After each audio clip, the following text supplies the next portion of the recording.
Oi, seja muito bem-vindo à nossa aula de teologia básico da Igreja Freedom. Hoje nós estamos falando do livro, do volume 1, Básico em Teologia. Nós estamos estudando sobre a educação cristã. Você que está chegando aí, que é aluno, já está matriculado com a gente, já tem caminhado com a gente, seja muito bem-vindo. Se você não é aluno, está assistindo a essa primeira aula aqui, também seja bem-vindo, se acomode aí, pegue seu caderno de anotação, sua Bíblia, e vamos caminhar junto nessa lição extraordinária sobre educação cristã. Nós já tivemos uma aula presencial com o pastor Marcos, nosso professor.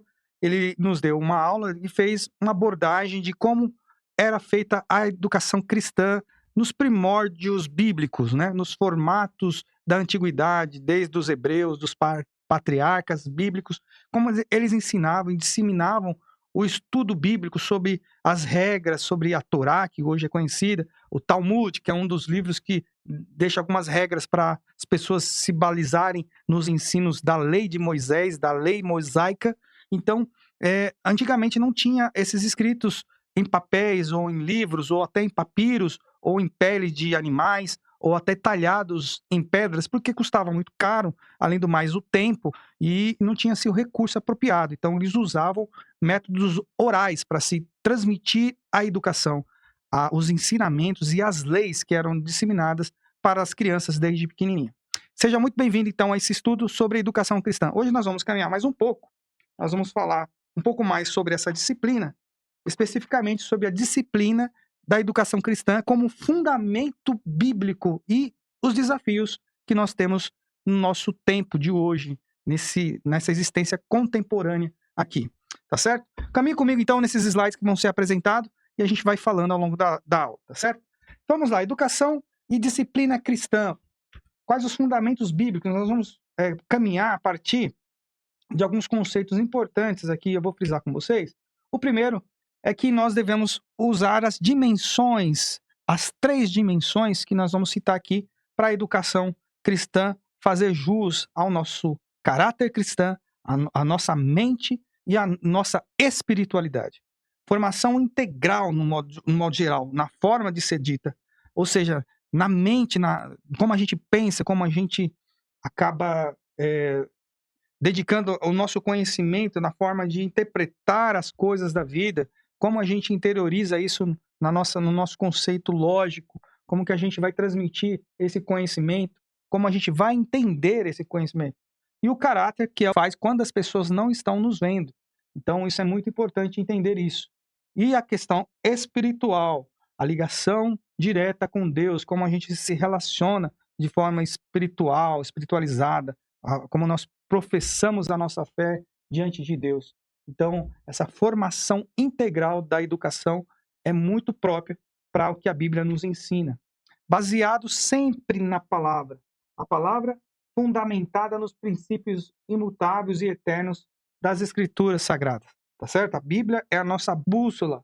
A Bíblia é o que nos norteia as decisões, a compreensão e que nos leva a uma espiritualidade plena através da palavra inspirada de Deus aos homens, que foi escrita e nos transmite a sabedoria de Deus para que as nossas decisões e a nossa conversão seja de fato real, tá bom? Então vamos lá em terceiro, que é a meta suprema, ser transformado e na conformidade da imagem de Cristo. Olha o que Paulo fala em Gálatas 4, no capítulo 19, não, aliás, Gálatas capítulo 4, no verso 19. Vamos ler comigo lá? A minha versão aqui está na NVI, Nova Versão Internacional, mas você pode ler na sua versão. Pode ser a versão na linguagem de hoje, pode ser na linguagem da A Mensagem, pode ser na Almeida, João de Almeida, não tem nenhum problema não, tá bom? O texto fala a mesma coisa. Então vamos lá, gente, vocês estão comigo aí? Comente aí nos comentários se vocês estão comigo, se está tudo ok, se estão ouvindo bem o áudio, se os slides estão aparecendo para você certinho, sem nenhum problema, para que a gente vá assim aprimorando as nossas aulas. Essa é a primeira aula gravada depois de muito tempo, e a gente está fazendo aqui exatamente na primeira lição. Nada mais justo que a primeira lição seja a primeira aula gravada. Muito importante isso, gente. Então vamos lá, Gálatas 4. Paulo está ensinando ao povo aqui que é para as pessoas se mostrarem dedicadas, né, para o bem. que desejarem afastar de nós todo esse mal, né? E dediquem sempre a fazer o bem, seja zeloso sempre a fazer o bem. E ele luta, e ele fala aqui que, nesse texto, que ele está sentindo dores, até parecida com a dor de parto. Para quê? Para que se revele a forma de Cristo nas nossas vidas. O que quer dizer isso? Nós devemos ser transformados por dentro.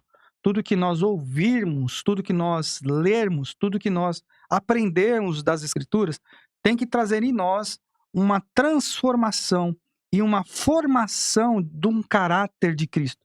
Que isso é mais profundo e muito mais aparente quando deságua nas nossas ações na sociedade. Tá certo, gente? Estão comigo, sim ou não? Vamos lá? Próximo slide. Antes de passar para o próximo slide, eu quero fazer apenas uma anotação que foi colocada aqui, só para contextualizar o que a gente já está falando, que é exatamente isso. A educação cristã não visa apenas transmitir informações, isso é muito importante, mas moldar quem a pessoa é, transformando a sua identidade e propósito.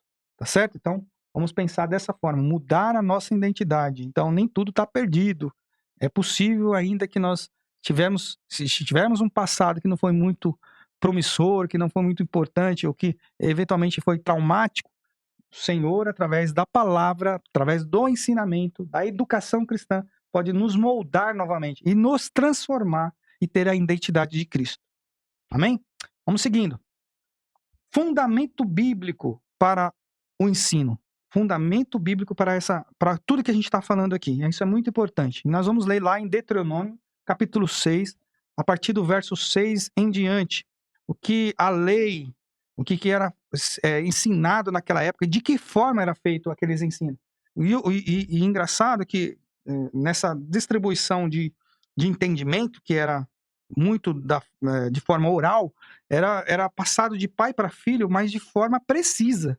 Né? Não existia uma mudança porque eu achava que era assim, era melhor. Não. Era seguido as regras. E essas regras eram bem respeitadas de geração a geração. E aí o escritor, né, o Deuteronômio, fala exatamente dessa forma. Como eles agiam, como eles ensinavam. Olha só que importante isso.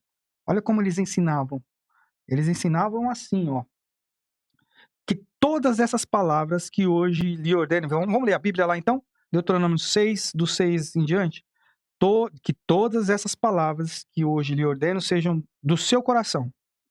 Veja bem, ele coloca: ensina-as com persistência aos seus filhos, não desistindo, persistindo, mesmo que seja difícil, mesmo que seja complicado fazer, mas faça, né? As pessoas não eram cultas, eram iletradas, né? Pessoas simples, mas com caráter muito genuíno. Fale sobre elas quando estiverem, veja bem, sentado em casa, quando andar pelo caminho, quando você estiver no dia a dia, no cotidiano, caminhando, viajando, trabalhando, fazendo as coisas do dia a dia, quando se deitar e quando se levantar. Amarre-as como um sinal nas mãos e prenda-as na testa. Escreva-as nos batentes das portas da sua casa e nos seus portões. Olha só que importância que eles davam para a questão dos ensinos da lei de Deus, né? De como deveriam impregnar isso nos corações das crianças. Então, era cultural essa forma de ensino. Eles não delegavam a ninguém. Constituíam nas famílias embrionárias ali entre pais e filhos. Isso é muito importante. Outra coisa que nós devemos caminhar aqui para entender é que essa questão da disciplina é importante até como responsabilidade primária da família, né? Criar os filhos na disciplina e admoestação do Senhor, sempre disciplinando na educação e também na admoestação de Deus, né? Da parte de Deus. Efésios 6, no verso 4, nós não vamos ler agora, mas eu quero ler com você em 2 Timóteo, capítulo 3, o 16 e o 17. A Escritura é a base inegociável, não devemos negociar de forma alguma. Por quê que não devemos negociar? Porque é algo confiável. A Bíblia é extremamente confiável nos seus ensinos. E tudo que ela nos ensina é para o bem. Seja até dolorida em alguns casos, mas sempre vai nos transmitir uma palavra de amor, mesmo que seja dolorida, e nos vai arremeter ao plano divino e de salvação de Deus. Diz assim, o apóstolo Paulo falando em 2 Timóteo: toda a Escritura é inspirada por Deus, veja bem, é útil para o ensino, para a repreensão, para a correção e para a instrução na justiça, a fim de que o homem de Deus seja apto e plenamente preparado para toda a boa obra. Importante dizer que a palavra de Deus serve para ensino, em primeiro lugar, nos fazer compreender qual era o plano dele, qual o processo que Deus nos faz compreender o seu plano de salvação, de redenção, o que ele nos repreende quando nós erramos, quando nós saímos do caminho, como ele vai nos repreender, às vezes de forma dolorosa em alguns casos, para nos corrigir de forma que nos instrua a voltar à justiça. Isso que é o mais importante, que é a justiça de Deus, que é infalível, que é mais importante que a justiça dos homens, né? Antes ela do que a dos homens, né? E, em alguns casos, ela realmente é o que nos transmite uma qualificação de ser reencontrado através das suas escrituras. E preparando o homem para ser apto plenamente para toda a boa obra. Isso é muito importante, porque ele muda o nosso caráter, né? Qualquer coisa que nós fizermos depois disso, com certeza vai glorificar o nome dele. Vamos seguindo aqui. Vocês estão nos slides aí? Tá tudo certo? Estão compreendendo, gente? Estão comigo até agora? Tudo certo aí? Comente aí. Se vocês têm alguma dúvida, a sua versão da Bíblia é diferente, que saltou aos olhos aí, que vocês possam fazer algum comentário. Se não, a gente continua aqui. Na cultura bíblica, o ensino não era apenas escolar ou formal, né? Mais mais contínua, e relacional, transmitida através da vida e do compartilhamento dessa vida, no dia a dia, nas ações pequenas até as relações formais. Beleza, gente? Estão comigo, sim ou não? Tudo certo aí? Tem alguma dúvida aí? Alguém quer fazer algum comentário? Pode fazer algum comentário. E aqui nós vamos fazer um comparativo, né? O que a Bíblia nos dá como instrução e o que nós fazemos hoje. Muitas vezes nós erramos por delegar algumas coisas que não é propriamente da sociedade ou da instituição governamental ou educacional para fazer. No caso, por exemplo, alguns ensinos devem ser constituídos dentro da base familiar. O ensino é centralizado ou centrado no lar e na responsabilidade dos pais. Aquela coisa da educação mesmo, de ensinar o que é certo, o que é errado. E hoje nós temos aí que os pais estão delegando isso para a instituição, delegar o sistema escolar, especialistas externos para poder fazer essa educação moral básica de uma criança. Por que acontece isso? Primeiramente, por questões de tempo. A maioria dos pais hoje não tem tempo para poder se dedicar a uma educação fundamental da criança, principalmente com 1, 2, 3 anos. As crianças estão indo muito cedo para a creche, para as escolinhas, porque os pais precisam trabalhar, alguns deles estudam, tem até 2 jornadas de trabalho, os 2 trabalham, tanto o pai como a mãe, e tendo que obrigatoriamente deixar as crianças nessas instituições. O que fazer? Olha, temos que ser criativos. A educação também nos desenvolve para uma criatividade, para também fazer aproveitamento desse tempo. Nós vamos ver um pouco mais para frente sobre isso. A prática relacional, a vivência de sentar, exatamente como nós lemos aqui, ao sentar, ao andar, o discipulado orgânico, tem que ser natural, nada imposto, né? As crianças aprendem mais com o exemplo do que propriamente com o que é dito. Então é muito importante. E hoje, no mundo, existe essa fragmentação, essa separação entre o que é fé, né? Isso é muito triste. Até porque o Estado se coloca como Estado laico e faz jus ao que o Estado tem que fazer mesmo. Tem que deixar que todos tenham os mesmos direitos. Mas, no entanto, esse ensino religioso tem que ser feito a partir das nossas casas, né? O ensino de fé, do que é Deus, do que é o plano de salvação, a queda do homem, todas essas lições que a gente aprende nas escolinhas dominicais, elas têm que ser interiorizadas nas crianças antes mesmo delas partirem para um estudo do sistema escolar, tá bom? Porque assim, mesmo que ela aprenda outras coisas estando lá numa escola, ela não vai se perder, porque isso já foi colocado dentro dela na questão primária do entendimento, tá bom, gente? Nossos ensinos dentro das nossas casas tem que ser teocêntrico, ou seja, Deus é o centro de tudo. Deus é o centro do nosso conhecimento, Deus é o centro da nossa sabedoria.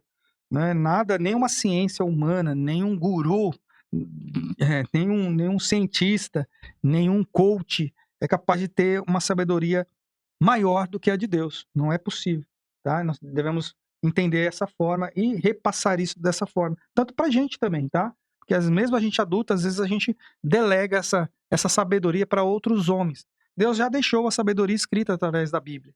A Bíblia nos ensina muitas coisas, e muito do que é ensinado hoje, ou do que é transcrito novamente, ou reescrito, veio exatamente da Bíblia. Tá bom? Já estava lá há muitos anos, e o homem apenas se apropriou de algo que já tinha sido dado a nós, tá bom? E aí a gente acaba caindo no contexto da visão secular e relativista, que é os valores fluidos, tudo depende, né? Não é bem assim, talvez não há verdade absoluta. A Bíblia nos ensina a ser questionadores, nós vamos falar sobre isso, pensar sobre isso, questionar sobre isso, porque cada questionamento nos aprofunda ao conhecimento de Deus, tá certo? Nós devemos também aceitar tudo, não. Nós devemos questionar, devemos pensar. Mente, corpo e espírito. Lembra que nós falamos agora há pouco? Vamos lá, vamos seguindo aqui. Estão comigo, gente? Sim ou não? Diga aí, responda aí, escreva aí embaixo, coloque sua posição, pense comigo se a gente está falando alguma coisa que não está fora, mas o escritor nos dá essa base de entendimento para a compreensão dessa lição sobre educação. Parece trivial, mas não é. Por quê? Olha só, se a gente ler um versículo desse, o Senhor disciplina quem ama e castiga todo aquele a quem aceita como filho. Está escrito em Hebreus 12, 6 ao 11. Isso é importante a gente saber, porque talvez, a gente olhando a grosso modo, a gente percebe que talvez a disciplina, o castigo, parece um ato cruel, né? E a grande maioria das pessoas interpretam dessa forma. Porque se a gente condicionar isso a um castigo aleatório, sem a condição de ser um pai de verdade, que tem amor, tem a consciência do que está fazendo, é o melhor para o seu filho, para construir uma personalidade e um caráter estável, a gente consegue compreender o que a Bíblia está nos ensinando aqui. Não é castigo violento, não, de bater no filho, nem nada disso, não. Às vezes é privar de algumas coisas, por exemplo, celulares, determinadas coisas que a gente sabe que não vai, que serve como um castigo, né? Então, é importante a gente dar limites às crianças, e a Bíblia nos ensina dessa forma, e às vezes Deus também nos dá limites. Deus, às vezes, para a sua disciplina maior, da sua sabedoria, ele também vai nos disciplinar, vai também nos castigar, não por ser cruel, mas porque nos ama, né? Assim como o pai faz com o filho. Então, amor que forma um caráter. Disciplina não é rejeição, mas é a mais alta expressão do cuidado paternal visando o bem futuro. Com propósito de formação, corrigir o erro, direciona o caminho e fortalece o caráter para a maturidade. Isso também é muito importante. E também com foco na santidade. O objetivo final não é apenas nós nos comportarmos aqui, mas Deus quer ter um relacionamento eterno com o homem. Então, sem santidade é impossível agradar a Deus. Então, nessa forma de disciplina, de consciência do homem, para que Deus nos aceite, é exatamente porque Ele é santo e sempre vai buscar que a gente caminhe ou tende a ter esse processo da construção da santidade. Mesmo que a gente fale em algum momento. Mas Ele sempre vai nos corrigir para que a gente volte de novo ao caminho. Tá bom, gente? Estão comigo? Vamos seguindo aqui. Então, quando a gente fala dessa compreensão do que está escrito, a gente agora deságua nas relações naturais. Nós temos que conviver em sociedade. Dentro desse processo histórico, nós temos algumas coisas que talvez destoaram ou tentaram colocar freios no que diz os ensinamentos bíblicos, né? Ainda bem que a palavra de Deus ela é apta para nos ensinar, para corrigir, para nos redarguir, para também nos dar consciência, e ela ultrapassou o tempo, mesmo com muitos efeitos de enclausuramento, para tentar calar a voz de Deus, para chegar aos homens mais incomuns como nós. Todo o contexto histórico é possível a gente entender que foi, em alguns aspectos, tentaram calar essa consciência ou esse processo de ensino da Bíblia. E a gente vê no contexto não muito longe, ainda no século XVII, o iluminismo, por exemplo, ele trouxe alguns contextos que tentou nos afastar da compreensão da palavra de Deus. Por exemplo, o totalitarismo. Antes do iluminismo, havia o totalitarismo, que tentava empregar ou impregnar as leis dos reis, apenas leis verticais, que só o rei mandava, só ele tinha a verdade estabelecida. A plore, né, as pessoas abastadas ou menos educadas nesse sentido, com pouco acesso à cultura, não tinha voz para determinar as leis. E aí, com a Revolução, com essa compreensão da burguesia de que precisavam tomar posse ou precisavam ter voz para decidir algumas coisas, acabaram trazendo esses pensamentos. O Iluminismo, por exemplo, teve o seu viés inicial positivo, no entanto, ele trouxe algumas razões negativistas à questão dos ensinos bíblicos, que ele colocou na mesma bacia do absolutismo. E isso acabou transgredindo o que a Bíblia estava nos ensinando. Transformar a cultura que redefiniu as bases do conhecimento ocidental. E isso foi o movimento europeu. Logo depois veio a Revolução Industrial, que a gente sabe que desencadeou todo esse desenvolvimento que a gente tem hoje. E aí, o que ela colocou? Que, às vezes, a fé tem que ser validada pela ciência. Então, não se acredita no que a Bíblia diz se a ciência não validar.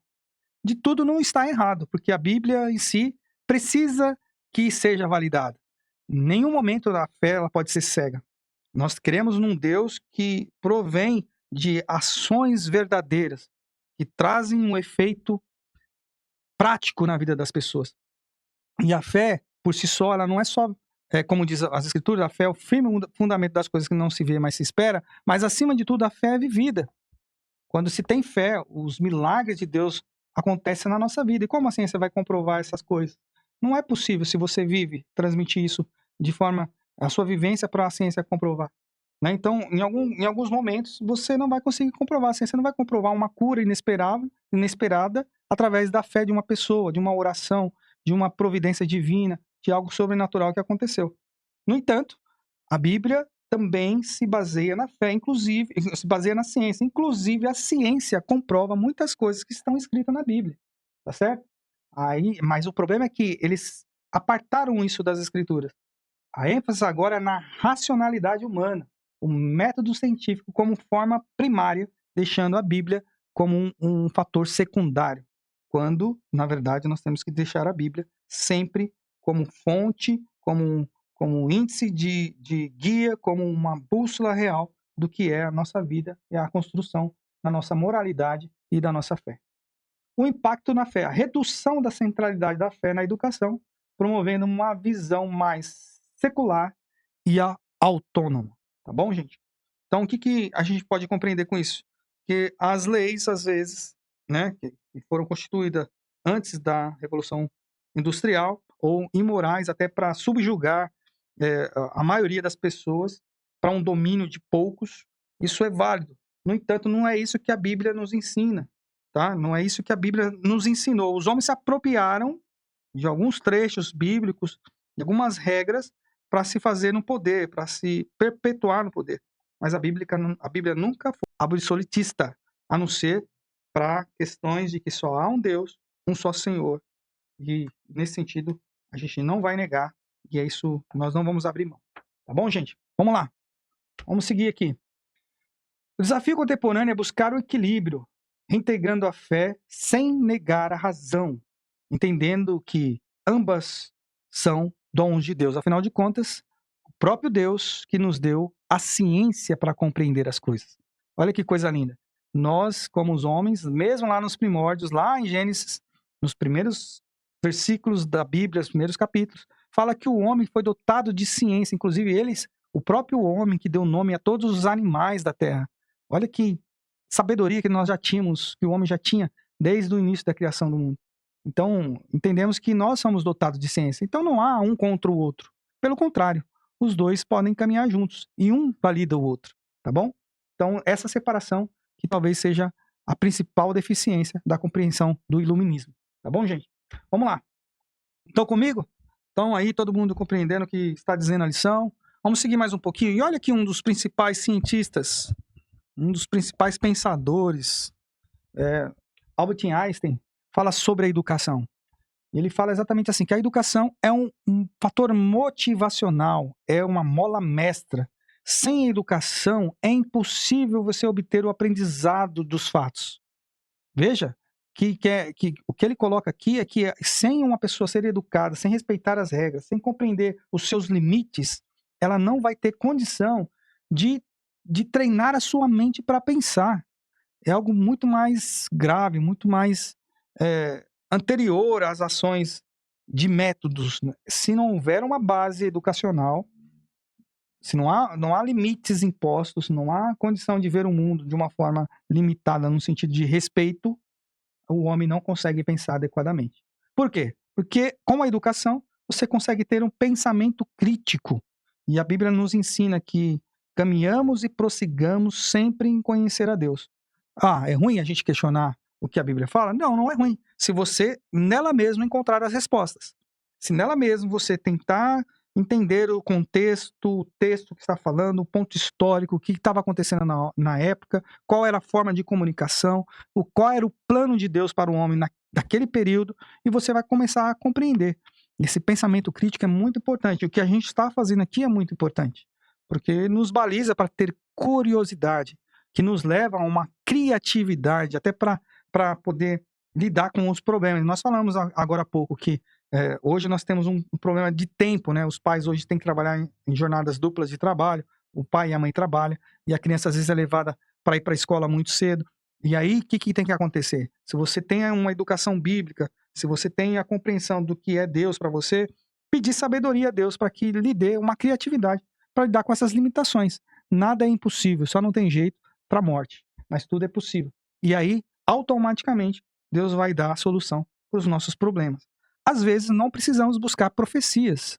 Às vezes, não precisamos buscar oráculo para saber qual o próximo passo, o que nós devemos fazer. A própria Bíblia já nos ensinou, já nos dá condições para poder interpretar as coisas, fazer de forma correta, agir de uma maneira correta. Nós erramos sim, de fato.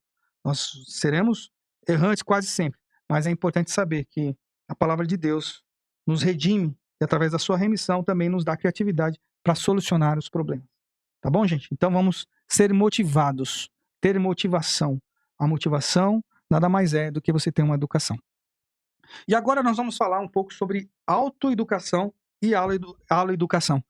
Que palavras difíceis, né? Parece que eu não sou professor de grego, que é o professor Marco, que é o professor que vai ser professor de grego aí pra gente logo logo, mas algumas palavras parecem ser meio difícil de encontrar, algumas nem tem, acho que no dicionário, são só contextualização do próprio autor aqui do livro. Mas aqui ele fala sobre a autoeducação, que aí a gente pode dizer que parece que vem de nós, né? Vem de nós mesmos, está dentro de nós, interiorizado, e a aloeducação, que é algo que vem de fora. E vamos falar aqui, ó. A disciplina pessoal que está dentro da autoeducação é o esforço individual deliberado para buscar o conhecimento e a maturidade, uma vida devocional, autodidatismo. Isso é muito importante, espiritual. A busca espiritual o tempo todo através da leitura bíblica. A gente só espera que as pessoas busquem a espiritualidade por nós. É isso que quer dizer aqui o autor, né? A gente espera que o pastor nos dê pastor, ore por mim, ou pastor, faça aí a ligação com Deus, porque eu não consigo. Deus nos dá acesso, livre acesso. Não que tenha nós, como pastores, como facilitadores da palavra de Deus, no sentido de ser professor, também podemos fazer uma junção de forças, uma união de forças para que isso aconteça de uma forma mais coesa. Mas você tem essa capacidade. A Bíblia nos dá o direito de nos encontrarmos com Deus na oração, na meditação e na leitura. Não esperar isso conjunto, não delegar a responsabilidade para os outros. Assumir o protagonismo do próprio desenvolvimento espiritual e moral. Isso está dentro de nós, a gente tem essa capacidade. E aí a gente delega isso para a aloeducação, que é um ensino recebido, que é uma instrução que vem de fora, de mentores, pastores, aquilo que a gente falou agora, né? E a comunidade, papel que é insubstituível da igreja e do discipulado no processo formativo, isso é importante também. A igreja pode formar, mas algo especial aqui que é a correção direta, externa, que impede os desvios dos objetivos. É nesse sentido que talvez a aloeducação é importante.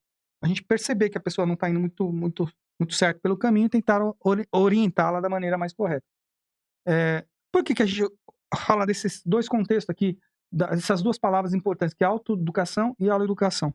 Cristo usava dessa metodologia de autoeducação usando a aloeducação. A gente pode ver nas próprias parábolas de Jesus. Quando o jovem rico se encontrou com ele, que ele falou, vende tudo os que tem e me segue, por exemplo, ele usou algo que estava dentro dele, um conhecimento dentro dele. Usou práticas da sociedade, por exemplo, quando estava falando com os religiosos, por exemplo, quando falou do bom samaritano, por exemplo, ele usou práticas que estavam interiorizadas dentro deles, culturalmente, para eles compreender o que ele queria dizer, para pôr o homem no caminho novamente, para constituir, olha, vocês estão fazendo errado por causa disso e disso e disso.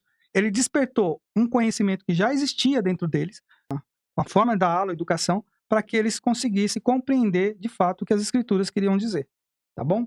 Então, nesse sentido, a junção dos dois é muito importante e vai haver necessidade em algum momento, mas a maior parte, o maior esforço vem da gente, vem da disciplina pessoal. Vamos lá, vamos seguir aqui. Estão comigo, gente? E aí, como é que vocês estão? Estão cansados? Dá uma espreguiçada aí na cadeira.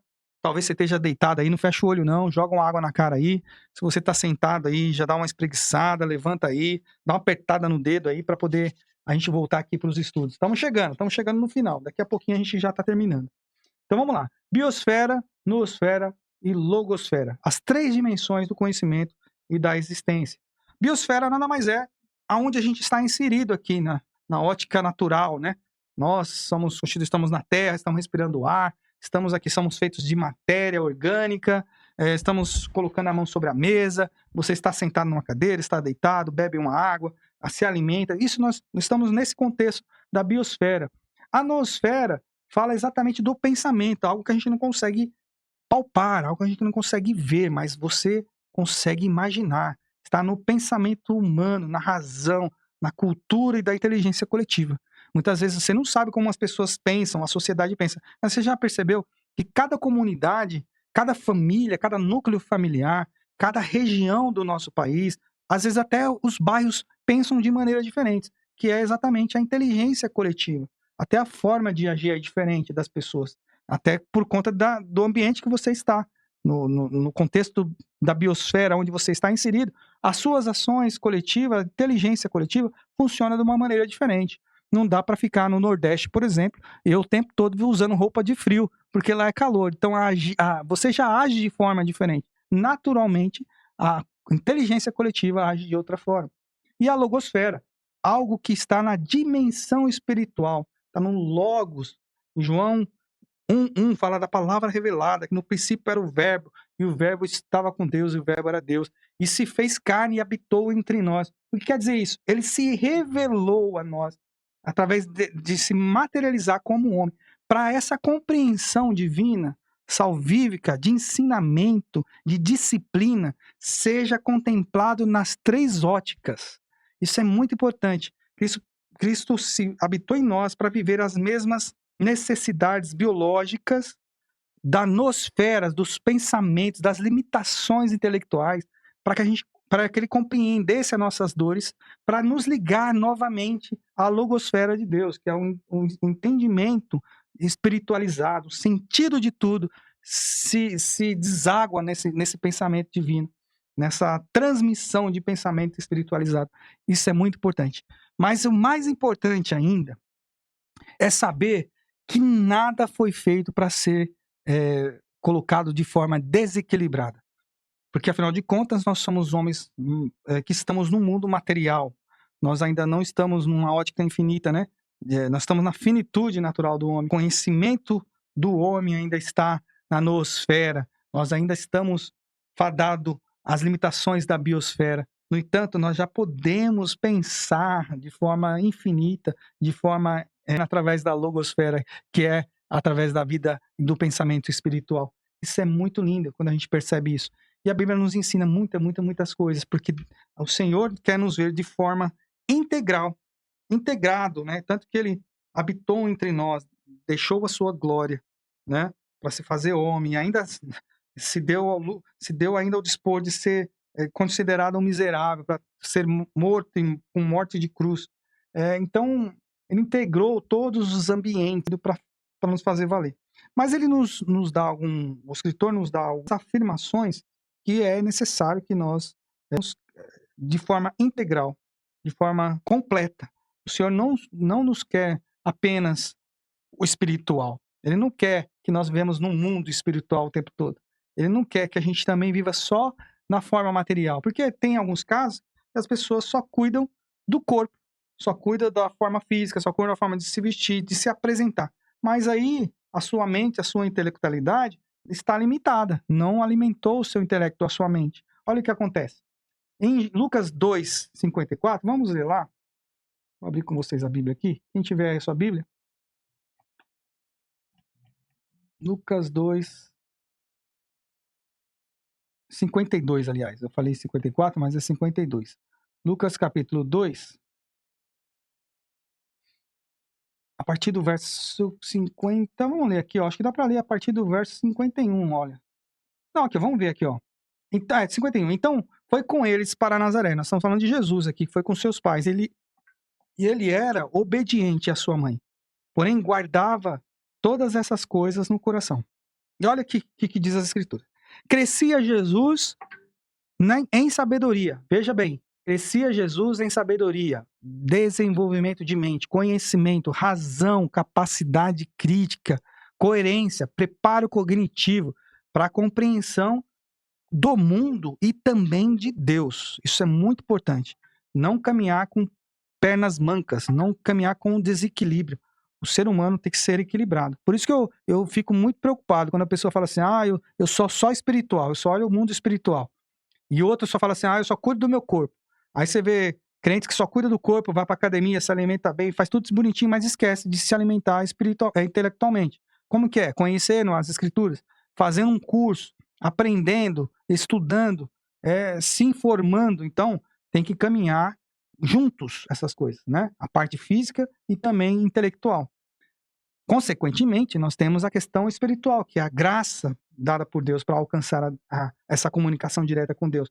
Relacionamento vertical, intimidade com temor, obediência e conhecimento, e saber que Deus é o centro da nossa vida cristã. Isso é muito importante, porque também fico muito preocupado quando a pessoa só se preocupa em ter o conhecimento e se preocupar apenas fisicamente e se apresentar muito bem. Olha, isso é muito válido. Inclusive, hoje, talvez, é o que o mundo mais prega. Você ter intelectualidade e ter um corpo perfeito ou se apresentar muito bem. É isso que, essas duas vertentes. Mas aí falta alguma coisa, falta o que as pessoas buscam o tempo todo, que é a questão espiritual. Algumas coisas só Deus consegue preencher os nossos corações. A nossa busca o tempo todo vai ser por Ele. Então, essa questão espiritual é muito importante. E a Bíblia fala assim, crescia em sabedoria, estatura fisicamente, diante de Deus. Diante de Deus, que é essa relação com Deus. Cristo orava, tinha essa partilha com Deus das suas necessidades, em agradecimento, em meditação, em petição, em louvar a Deus o tempo todo, porque Ele é o Senhor das nossas vidas. Então isso é muito importante, nós caminharmos diante dessas três óticas. E não menos importante, que é a questão da questão social, da sociedade. Como você convive com essa sociedade. Não dá para você se isolar do mundo. A Bíblia nos fala que nós devemos ser luz do mundo. Nós devemos ser o sal da terra. Nós devemos dar testemunho vivo de quem é Cristo em nós e o que Cristo é por eles. Então, isso é muito importante. A graça para com todos os homens. Cristo conviveu em sociedade. Inclusive, onde Cristo estava, tinha gente. Eu acho que Cristo cheirava a gente, né? Onde Cristo passava, tinha uma multidão atrás. Então, era muito difícil ver Jesus sozinho. Quando ele precisava ficar sozinho, ele se afastava, né? Sem avisar muitas das vezes. Até pedia para os discípulos, vai na minha frente, aí corre, pega o barco e vai para o outro lado, que daqui a pouco eu vou para dar uma despistada aqui no povo, que senão o povo não me deixa em paz. Por quê? Porque ele precisava ter esse momento de espiritualidade também. Mas ele nunca negou ter essa relação com a sociedade. Esse relacionamento horizontal, convivência, a ética, o que você faz, o que você fala. Você é uma pessoa que dá bom testemunho, você fica criticando as pessoas, falando mal do seu irmão, você é uma pessoa que só fica falando de política, só fica falando de esquerda, de direita. Gente, isso não leva para lugar nenhum. Gente, o que é importante é nós sermos éticos, equilibrados, ter uma fé expressa para viver em conjunto, em comunidade. Nós devemos transitar por todas as tribos. Nós temos que ter essa parte de Jesus, tem que ser falada para todos. Então, não importa onde nós estamos, nós temos que conviver em sociedade. E a igreja é a luz do mundo e o sal da terra. Tá bom, gente? Estamos chegando no final. Vocês estão comigo até agora. Estou agradecendo a Deus por você estar persistindo aqui, mas a aula já está chegando no final e eu preciso dizer para você, parabéns e muito obrigado por você estar aqui comigo, estar aqui aprendendo um pouco mais a palavra do Senhor. E chegamos no final dessa lição.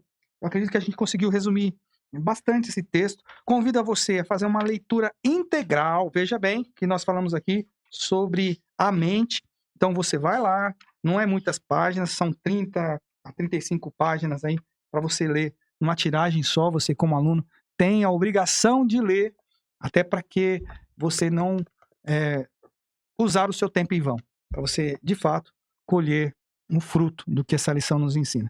Só estamos no primeiro módulo, só estamos na primeira lição, então convido você a persistir, a continuar, a crescer na graça e no conhecimento.